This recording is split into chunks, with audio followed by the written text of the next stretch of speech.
Вот завершили устройство тротуарной плитки с бордюрами.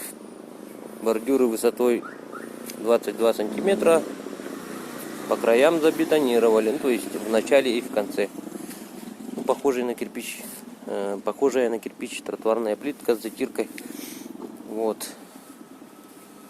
Пошли показывать. Тут в общей сложности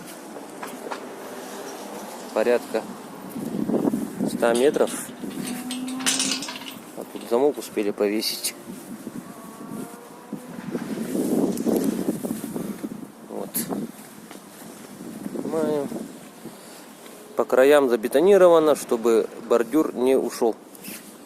Снизу подушка. Сначала идет щебень же идет, да?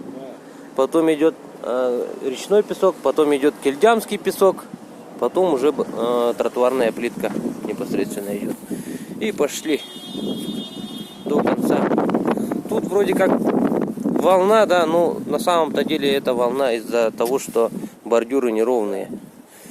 То есть они волнообразные, неровные. Вот видно.